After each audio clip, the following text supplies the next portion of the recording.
Imagine you were paying a bill every single month for something that a man named Nikola Tesla already figured out how to give you for free. Not cheap, not subsidized, free. Pulled directly from the earth, transmitted without wires, available to every human being on the planet simultaneously.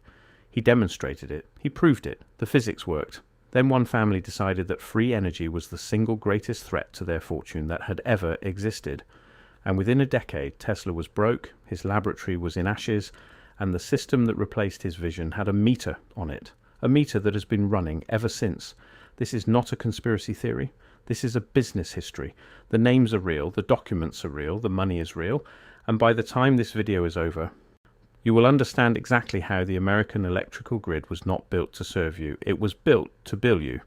Stay with us, because today we are pulling back the curtain on one of the greatest economic coups in the history of the modern world. To understand what was lost, you first have to understand what existed before the theft. In the 1880s, electricity was not a utility. It was a wonder. The first central power station in the United States, Thomas Edison's Pearl Street Station in Lower Manhattan, opened in September of 1882. It served 59 customers. It covered roughly 1 square mile. And to receive power from it, you needed to be physically connected to it by copper wire buried under the street. Edison's model was, in every meaningful sense, a gas lamp company with better fuel. You paid for the electricity the same way you paid for coal or kerosene. You burned it, you measured it, you got billed. The meter was built into the concept from day one. Edison was a brilliant inventor, but he was also a businessman who had investors to satisfy and a revenue model to protect. Across the Atlantic, a young Serbian mathematician and physicist named Nikola Tesla was looking at the same problem from a completely different angle. Tesla was not thinking about how to sell electricity. He was thinking about what electricity actually was. Tesla had already developed alternating current, which we know today as a C-power, the system that actually runs the entire modern world. He had done this while working for Edison, who rejected it completely. Edison preferred direct current, DC, because he had already built his entire business around it. The conflict between them became known as the War of Currents, and it is one of the most consequential business disputes in American history. Tesla left Edison's employ and eventually found a backer in George Westinghouse, a Pittsburgh industrialist who understood that alternating current could transmit power over far greater distances than direct current ever could. The Westinghouse-Tesla partnership won the contract to electrify the 1893 World's Columbian Exposition in Chicago. Over 100,000 light bulbs illuminated the fair using AC power, and the public was transfixed. The following year, Westinghouse and Tesla built the first major hydroelectric power station at Niagara Falls, transmitting electricity 26 miles to the city of Buffalo, New York. It was the largest electrical project in human history up to that point. A C-power won the War of Currents. Edison's D-C model was commercially dead within a decade. But Tesla was not finished, not even close. Because while everyone else was celebrating the transmission of electricity through wires, Tesla had been working in private on something that made wires irrelevant entirely. In 1899, Tesla moved to Colorado Springs and built a laboratory unlike anything that had existed before. The facility was equipped with a massive magnifying transmitter, an enormous resonant coil capable of producing electrical discharges of extraordinary power. The bolts of artificial lightning Tesla generated at Colorado Springs were so large and so loud that they could be seen from 10 miles away and heard from twice that distance. What Tesla was trying to do at Colorado Springs and later at Wardenclyffe Tower on Long Island was transmit electrical energy wirelessly through the Earth itself. His theory, which modern physicists largely accept as sound in principle, held that the Earth functioned as a giant conductor. If you could excite it at the right resonant frequency, you could pull energy from it at any point on the planet's surface, with the right receiver tuned to that frequency. The implications were staggering. If Tesla was right, and his Colorado Springs experiment strongly suggested he was, then every human being on Earth could access electrical power with nothing more than a properly tuned receiving device. No power lines, no central stations, no billing infrastructure, no meter, free electricity. Man, not free as in subsidized by some government program. Free as in the energy already exists in the earth and the atmosphere, and the only thing you need is the knowledge of how to access it. Tesla found his patron for Wardenclyffe Tower in J.P. Morgan, the most powerful financier in American history. Morgan had already consolidated steel, railroads, and banking. He controlled companies that generated hundreds of millions of dollars per year. He agreed to fund Tesla's Long Island project to the tune of $150,000, which was an enormous sum in 1901. But Morgan made a critical assumption when he wrote that check. He assumed Tesla was building a wireless telegraph and telephone system, a competitor to Marconi's radio technology. That was a business model Morgan understood. You charge for the transmission. You control the infrastructure. You collect the fee. What Tesla was actually building was something else entirely. And when Morgan figured out what that something else was, the project died. The story that gets repeated is that Morgan pulled Tesla's funding because Marconi beat Tesla to the first transatlantic radio transmission in December 1901, making Tesla's wireless communication ambitions commercially redundant. That story is technically accurate, but functionally incomplete. The fuller version of events requires understanding who J.P. Morgan actually was and what he actually controlled. By 1901, J.P. Morgan had organized and financed the formation of General Electric. Not founded it, organized it. Morgan had taken Edison's various electrical companies, combined them with the Thomson-Houston Electric Company, and created General Electric in 1892 specifically to dominate the electrical industry in the United States. Morgan held significant financial interests in General Electric. General Electric's entire business model was predicated on selling electrical equipment and, more importantly, on the electrical utilities that purchased that equipment and billed consumers for the power. The business chain worked like this. Morgan's banks financed the construction of power plants. Those power plants purchased turbines, generators, and switchgear from General Electric, in which Morgan held financial interests. The power plants then sold electricity to consumers through a metered billing system, generating perpetual revenue streams that secured the loans Morgan's banks had issued to build the plants in the first place. It was a closed loop of extraction. Morgan financed construction, Morgan's industrial interests supplied the equipment, and Morgan's financial network collected the returns from the billing system that never stopped running. Free electricity did not just threaten one part of this chain. It destroyed the entire model. If electricity was freely available from the earth itself, you did not need a power plant. You did not need Morgan's financing to build one. You did not need General Electric's equipment to equip one. You did not need a utility company to distribute the power. And you absolutely did not need a meter to measure what you had consumed.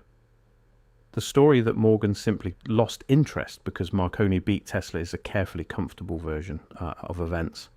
The more accurate framing is that Morgan lost interest precisely when he understood what Tesla was actually building. In a famous exchange that Tesla himself recounted, Morgan asked him directly, "If the system works, where do I put the meter?" Tesla reportedly had no good answer. Because there was no good answer, that was the entire point. Without a meter, there was no revenue. Without revenue, there was no return on investment. Without a return on investment, J.P. Morgan was not interested. Morgan withdrew his funding in 1903, and without capital, Wardenclyffe Tower sat unfinished. Tesla spent years trying to find alternative backing. He failed. And in 1917, the tower was demolished and sold for scrap to pay Tesla's debts. Tesla died in a New York hotel room in January 1943, alone and nearly penniless, yes, with approximately $3,000 to his name. The man who had literally invented the system that powers the modern world ended his life without enough money to keep the lights on in his own room. While Tesla was watching his dream collapse, the electrical infrastructure of the United States was being constructed on an entirely different set of principles. And the key to understanding those principles is understanding not just the technology involved, but the legal and financial architecture that surrounded it. The period from roughly 1895 to 1920 was the era of utility consolidation in America. Dozens of independent, locally owned electrical companies that had sprung up in cities across the country were being absorbed, merged, and folded into larger holding companies. The driving force behind this consolidation was not efficiency. It was not better service, it was control. The mechanism was the utility holding company. A holding company does not actually generate or distribute power. It owns the stock of the companies that do. Holding companies were largely unregulated because the Interstate Commerce Commission and state public utility commissions regulated the actual operating companies, not the financial structures that sat above them. This created a gap through which enormous amounts of financial manipulation could flow completely legally.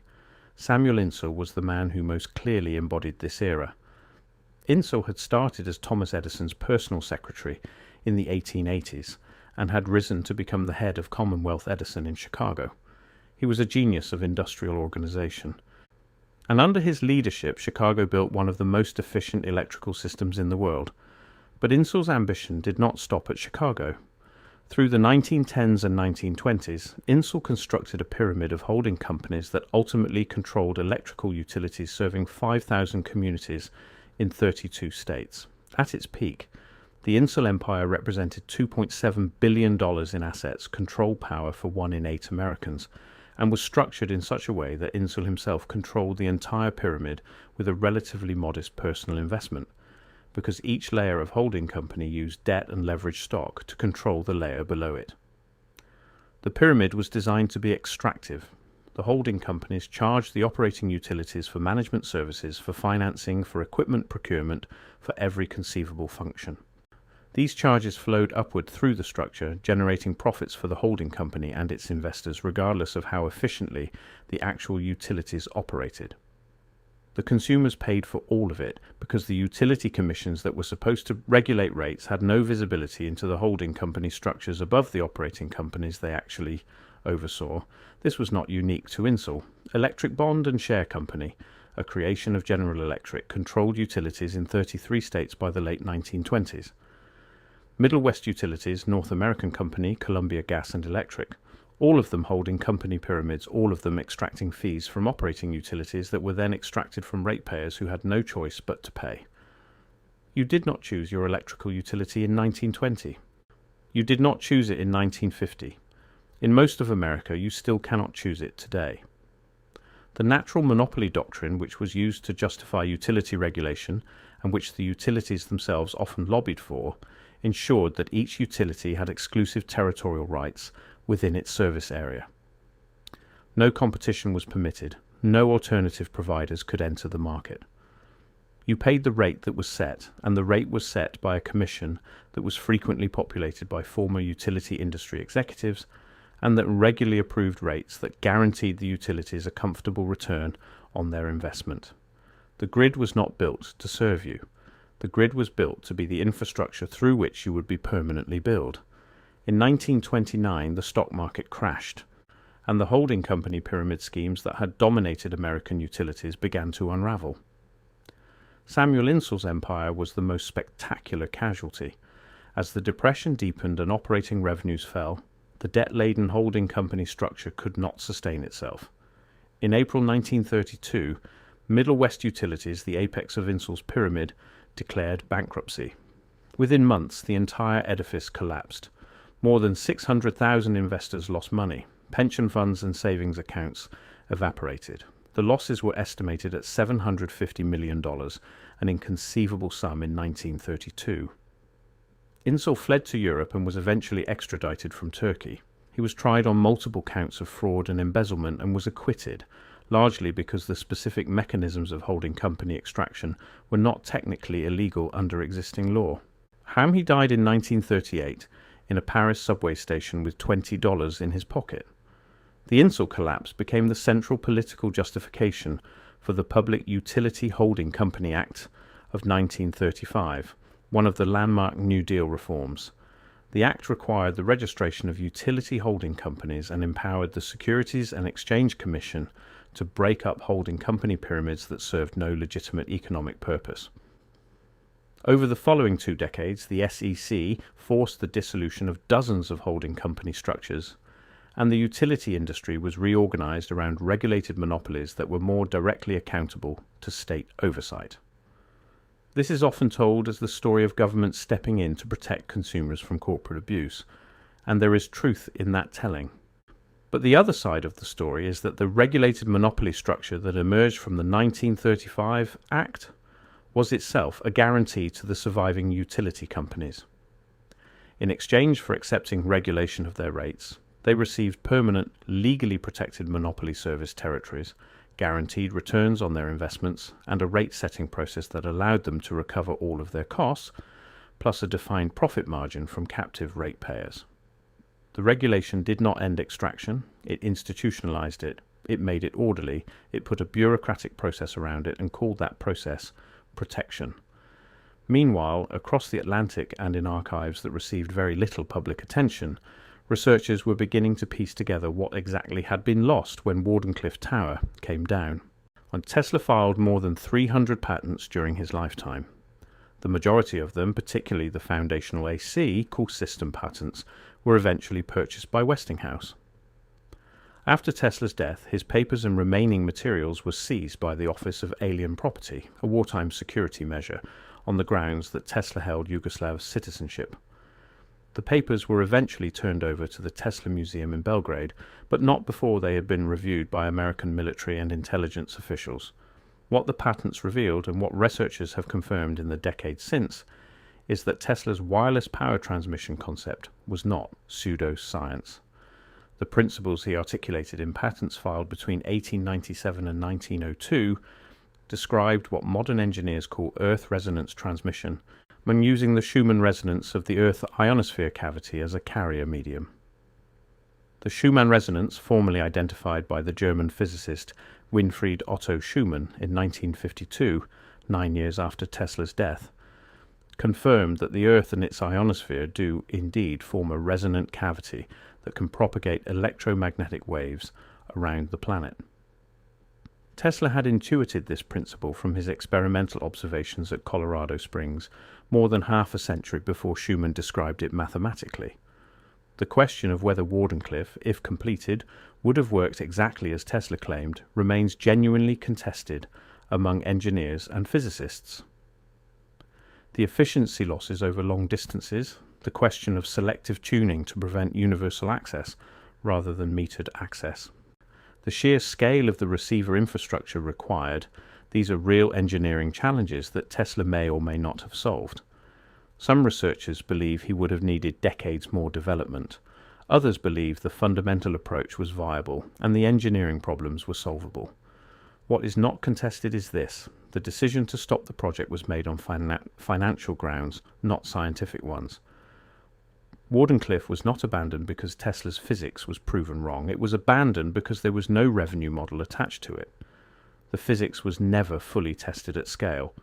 The experiment was terminated before the results were in. The choice to never find out was itself a choice. And that choice was made by people who were already making extraordinary amounts of money from the alternative. Here is where the history becomes uncomfortably contemporary. The average American household today pays approximately $1,500 per year for electricity. That is $125 per month. Multiplied across 130 million American households, the residential electricity market alone generates roughly $195 billion in annual revenue. Add commercial and industrial customers, and the total American electricity market exceeds $450 billion per year. That money flows through a system whose fundamental architecture was designed in the 1880s, whose monopoly protection was institutionalized in the 1930s, and whose relationship to consumers has changed less than almost any other major industry in the past century. You cannot negotiate with your utility. You cannot choose a competitor. You cannot opt out except by generating your own power, which until very recently required capital investment accessible only to relatively wealthy households and small businesses. The system is not structured this way because it is the most efficient way to deliver electricity. It is structured this way because it is the most effective way to ensure permanent, guaranteed, captive revenue. The deregulation experiments of the 1990s and 2000s, which were supposed to introduce competition and drive down prices, largely failed or actively backfired. California's deregulation crisis of 2000 and 2001, during which Enron and other energy traders manipulated wholesale electricity markets to create artificial shortages and drive prices to extraordinary levels, resulting in rolling blackouts across the state and the bankruptcy of Pacific Gas and Electric, and stands as the most vivid demonstration of what happens when you introduce market dynamics into infrastructure that was designed as a captive system. The manipulation was legal within the rules as written. Enron executives did what any rational actor in that market would have done, which was exploit every available mechanism to maximize profit. The system allowed it. The lesson that the American political and regulatory establishment drew from that crisis was not that the underlying architecture of captive monopoly utility provision needed to be rethought. The lesson was that deregulation had been implemented badly. The regulated monopoly model was quietly restored, in more or less its pre-deregulation form across most of the country. The meter kept running. The names of J.P. Morgan and Samuel Insull are familiar to anyone who has studied American economic history, but the story of who actually controls the infrastructure today requires looking at a different set of names. The utility industry consolidation of the past 3 decades has produced a smaller number of much larger holding companies than existed even in Insull's era.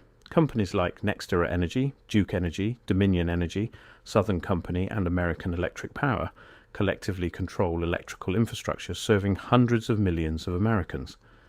These companies are publicly traded, but public trading does not mean diffuse ownership. The 3 largest institutional shareholders of virtually every major American utility company are Vanguard Group, BlackRock, and State Street Corporation. Together, these 3 asset management firms hold, on behalf of their fund investors, dominant positions in essentially every large utility in the country. They also hold dominant positions in the equipment manufacturers that supply those utilities, the fuel companies that supply those equipment manufacturers, and the financial institutions that lend to all of them. The circularity of interest that characterized J.P. Morgan's relationship to the early electrical industry has not disappeared. It has become more abstract, more diffuse, and more legally sanitized, but the underlying structure in which the entities that finance infrastructure also benefit from the ongoing revenue that infrastructure generates, and also hold positions in the companies that supply that infrastructure, remains essentially intact. This is not a conspiracy. It does not require secret meetings or explicit coordination. It is simply the natural result of capital concentration in a system designed around permanent captive revenue. When the same pools of capital own everything in a closed loop, the interests of those capital pools are served by the continuation of the closed loop, regardless of what alternatives might theoretically be available. Tesla's system, to whatever extent it would have worked, would have broken the loop. That was its fundamental characteristic. Wireless power transmission from the Earth itself does not have a fuel cost. It does not have a transmission infrastructure cost. It does not have a billing cost. The only cost is the initial construction of the receiving infrastructure, and once built, that infrastructure serves its users indefinitely without ongoing payment. This is not merely inconvenient for the existing system, it is existentially incompatible with it. Tesla is the most famous case, but he is not the only one. Edwin Howard Armstrong invented FM radio, which is technically superior to AM radio in almost every meaningful way. Armstrong spent years fighting RCA, which controlled AM broadcasting infrastructure, in a patent dispute that eventually broke him financially. He died by suicide in 1954, and RCA paid a settlement to his widow that was a fraction of what his patents were worth. AM radio was suppressed for decades because its widespread adoption would have made RCA's AM infrastructure investment commercially obsolete. Stanley Meyer claimed in the 1990s to have developed a water fuel cell that could split hydrogen from water using far less energy than conventional electrolysis required, effectively running an engine on water. He died suddenly in 1998 after reportedly telling associates at dinner that he had been poisoned. His technology was never independently replicated at the efficiencies he claimed. Whether he was a fraud, a genuine innovator whose claims were slightly ahead of his actual results, or something else entirely, remains unresolved. What is clear is that his death ended the investigation before it could be concluded. Andrea Rossi has spent the past 15 years claiming to have developed a device he calls the ECAT, which allegedly produces energy through a process of low-energy nuclear reactions. Mainstream physics rejects his claims as implausible. Independent tests have produced contradictory results. He has been involved in extensive litigation. The device has never been brought to commercial scale. Whether Rossi is a visionary, a fraud, or a genuine experimenter whose results are simply not what he thinks they are. The pattern of his story follows a familiar arc: unconventional energy claim, scientific establishment rejection, legal entanglement, commercial failure. The pattern itself is what matters, not any individual case. The individual cases can each be explained in isolation. This one was a fraud. That one's physics was wrong. The other one died of natural causes. Each story, examined alone, has a plausible conventional explanation. Examined together as a pattern across more than a century, they describe something else. They describe a system that is structurally hostile to the development of any technology that would render the existing billing infrastructure obsolete. Not because of a conspiracy, but because the existing infrastructure has enormous financial and political power, and financial and political power is naturally deployed in the defense of itself. This is not unique to energy. It is how industrial incumbency works in every sector. Pharmaceutical companies resisted cheap generic alternatives. Telecom incumbents fought municipal broadband. Automotive incumbents fought the right to sell electric vehicles directly to consumers. The pattern is the same. The specific mechanisms vary. The underlying logic is constant. In energy, the stakes are simply higher, because energy is not a consumer preference. It is not a luxury. It is the foundation of every other form of productive activity. Whoever controls access to energy controls at a fundamental level the cost of everything else. Solar power and battery storage are the first technologies in American history that have genuinely threatened to break the captive utility model. A solar installation on your roof generates power from sunlight, which is genuinely free, and stores it in batteries for use when the sun is not shining. If the system is properly sized and the batteries are adequate, you can achieve genuine energy independence. The utility industry has fought this technology at every level. In Florida, the utility companies spent millions of dollars to defeat a 2016 ballot initiative that would have expanded consumer access to solar, made by funding a deceptive countermeasure that posed as a pro-solar initiative while actually limiting solar access. The deception was eventually exposed and widely reported, but the original initiative was defeated anyway. In states across the country, utilities have successfully lobbied state utility commissions to reduce or eliminate net metering, the system by which homeowners who generate excess solar power can sell it back to the grid at rates that make the economics of solar installation viable. When net metering rates are cut, the payback period for solar installation extends dramatically, making the economics marginal for most households. The argument the utilities make is that rooftop solar customers are free riding on the grid infrastructure that non-solar customers pay to maintain. There is a sliver of validity to this argument. There is a much larger amount of financial self-interest behind it. Tesla, the electric vehicle company, has nothing formally to do with Nikola Tesla beyond the name, but the parallel is instructive. The company spent years fighting state franchise laws that prohibited direct sales of vehicles to consumers, laws that had been written and lobbied for by automotive dealers. The laws had nothing to do with consumer safety or market efficiency. They existed to protect the revenue model of automotive dealerships. When a new technology threatens an existing revenue model, the existing revenue model fights back using the legal and political tools available to it. This is the permanent reality of infrastructure economics.